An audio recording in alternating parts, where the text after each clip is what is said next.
آج جمعے کا دن ہے کیونکہ جمعے کے دن درود شریف کی کثرت کرنی چاہیے۔ اور جمعے کا جو دن ہے یہ بڑی فضیلت رکھتا ہے کیونکہ اس میں ہم کثرت سے درود شریف درود پاک پڑھ کے اپنے نیکیوں میں اضافہ کر سکتے ہیں۔ اور کیونکہ جمعے کا دن جو ہے نا اس میں صفائی کا اور اس چیز کا بہت خیال رکھنا چاہیے۔ جمعے کی نماز پڑھنی چاہیے، کثرت سے تلاوت قرآن مجید کرنی چاہیے۔ اور اگر ہو سکے تو ہفتے میں اگر ہم لوگ اس چیز کا اہتمام نہیں کرتے تو جمعے کے دن ضرور کرنا چاہیے، کیونکہ حدیث میں ہے کہ رسول اللہ صلی اللہ علیہ وآلہ وسلم نے فرمایا کہ جمعے کے دن 200 مرتبہ درود شریف پڑھنے سے 200 سال کے گناہ معاف ہو جاتے ہیں۔ تو آپ خود سوچیں کہ بہت ہی ہمارے لیے ایک پیکیج نہیں بولتے جو بونس بولتے ہیں، تو سمجھیں کہ اسی طرح یہ ہمارے لیے، تو جتنا ہم درود شریف پڑھیں گے اتنا ہمیں ثواب ملے گا۔ اور قیامت کے دن جو بھی جتنا زیادہ درود شریف دنیا میں پڑھے گا قیامت کے دن وہ آرام سے جنت میں داخل ہو جائے گا۔ تو ہمیں اسلام کو فالو کرنا چاہیے، کیونکہ اسلام بہت ہی آسان دین ہے۔ ہم سمجھتے ہیں نہیں یار اسلام کو فالو کریں گے یہ نقصان ہو جائے گا وہ نقصان ہو جائے گا، حالانکہ ایسا کچھ بھی نہیں ہے۔ جتنا ہو سکے اسلام کو ہم تھوڑا تھوڑا لائیں زندگی میں، پر لائیں ضرور، کیونکہ اس میں سکون ہے۔ آج کل ہم دنیا میں رہتے ہوئے اس چیز کو بھول چکیں گے، سکون کس چیز میں؟ سکون بھائی جان سکون جو ہے نا وہ سجدے میں ہے۔ الا ذکر اللہ بیتطمئن القلوب، اللہ کا جو ذکر ہے، جو بھی آپ مطلب دلوں کو سکون ملتا ہے وہ اللہ کے ذکر سے۔ تو اس لیے ہمیں اس چیز پر زیادہ غور کرنا چاہیے کہ اگر سکون ہے تو وہ عبادت میں ہے، سجدے میں ہے، ذکر میں ہے، اللہ کی یاد میں ہے۔ ہم لوگ سمجھتے ہیں نہیں بس سکون پیسے میں ہے، پیسہ کماؤ اور سکون، حالانکہ ایسا کچھ بھی نہیں ہے۔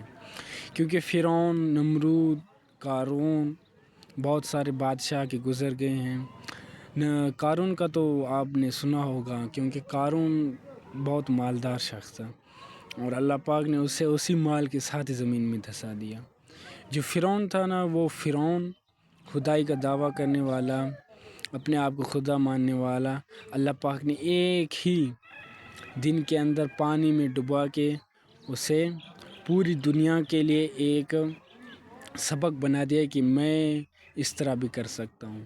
ہم اللہ کے آگے کچھ بھی نہیں ہیں، کیونکہ ہماری اوقات کیا ہے، ہم ایک قطرے سے بنے ہوئے ہیں اور ہم سمجھتے ہیں کہ نہیں یار بس اب ہم جوان ہو گئے ہیں اور جو کرنا ہے کرو، کوئی نہیں ہے۔ حالانکہ اللہ تو ہے نا، وہ پہلے بھی تھا، ہمارے پیدا ہونے سے پہلے بھی تھا، ابھی بھی ہے، بعد میں بھی ہوگا، کیونکہ ہم نے لوٹ کے اسی کے پاس جانا ہے۔ وہی ہمارا رب ہے، وہی ہمارا رب ہے۔ کیونکہ جب ہم پیٹ میں تھے تو ابھی آپ خود سوچیں، تجربہ کریں، کیونکہ دنیا میں ہر چیز ایک اللہ کی بنائی ہوئی چیز، اگر ہم غور و فکر کریں تو ایک معجزہ ہے۔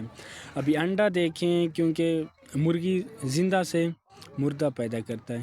یہ قرآن مجید میں آیت ہے کہ میں زندے سے مردہ اور مردے سے زندہ پیدا کرتا ہوں۔ مرغی ایک زندہ ہے جو اس سے مردہ انڈا پیدا ہوتا ہے، انڈا ایک مردہ ہے جو اس سے زندہ بچہ نکلتا ہے۔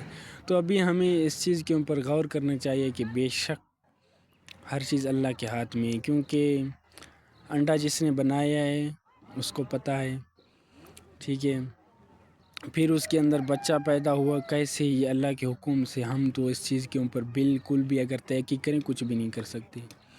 اور اللہ پاک نے یہ بھی بتایا قرآن مجید میں کہ اگر کوئی مچھر کے پر کے برابر بھی کوئی چیز بنائے نا تو اس کے ہو جاؤ، حالانکہ یہ ناممکن ہے۔ انسان کو اللہ پاک نے بہت طاقتور بنایا ہے۔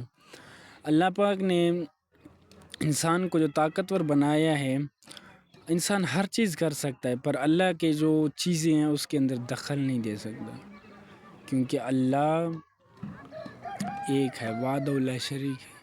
اگر ہم اس کے ساتھ جیسے کافر پہلے کیا کرتے تھے، بتوں کو اس کا دوست بناتے، عیسائی لوگ ابھی اس کو کہتے ہیں کہ عیسائی نعوذ باللہ اللہ پاک کا بیٹا ہے، یہ وہ اس طرح کی باتیں کرتے ہیں۔ اللہ وحدہ لا شریک ہے، وہ اکیلا ہے۔ آپ نے وہ حضرت بلال رضی اللہ تعالیٰ عنہ کی کہانی سنی نا، یہ جب یقین پختہ ہو جائے نا اپنے رب پر، تو پھر یہ دنیا میں رہنا، یہ تکلیفیں اٹھانا کوئی مشکل کام نہیں ہے۔ جب ہم اللہ کے ہو جائیں گے تو اللہ ہمارا ہو جائے گا۔ اللہ پاک کہتا ہے کہ آپ میرے بن جاؤ نا، دنیا ساری آپ کی ہو جائے گی۔ تو ہمیں چاہیے کہ ہم اللہ کے ہو جائیں اور دنیا میں جو چاہیں جو سوچیں وہ کر سکیں۔ اور ایک بات یاد رکھنا کہ کبھی بھی انسان غلط کام کر کے ترقی نہیں کر سکتا۔ ابھی آپ لوگوں نے چوروں کو دیکھا ہوگا، یہ چور ہیں، ڈاکو ہیں، 2 نمبری کرنے والے، وہ جتنے بھی دنیا میں کروڑ پتی، لاکھ پتی، کروڑ پتی، ارب پتی بن جائیں، حالانکہ ان کے اوپر زوال آتا ہے۔ کیونکہ انہوں نے 2 نمبری سے کام کیا ہوتا ہے، اور 2 نمبری سے کام کرنا ٹھیک نہیں ہے۔ تو ہمیں چاہیے کہ جب بھی ہم رزق کی خاطر نکلیں، سب سے پہلے حلال کو ترجیح دیں کہ ہم حلال کھا رہے ہیں یا حرام کھا رہے ہیں۔ اس بات کو ہمیں دیکھنا چاہیے کہ ہم تو محنت کر رہے ہیں، اگر اس میں ہم ڈیوٹی صحیح نہیں کر رہے یا اس میں 2 نمبری کر رہے ہیں تو نقصان ہے ہمارا نا، کہ دنیا میں بھی ہمارا نقصان ہے، آخرت میں بھی، اور قبر جو ہے نا وہ دنیا کے بعد دوسری منزل ہے۔ اللہ ہم سب کو کامیاب کرے، اللہ ہم سب کو دنیا، قبر، آخرت کی ناکامی سے بچائے۔ اللہ ہم سب کو اپنے حکم کے اوپر نیک خالص زندگی عطا کرے، گزارنے کی توفیق عطا فرمائے۔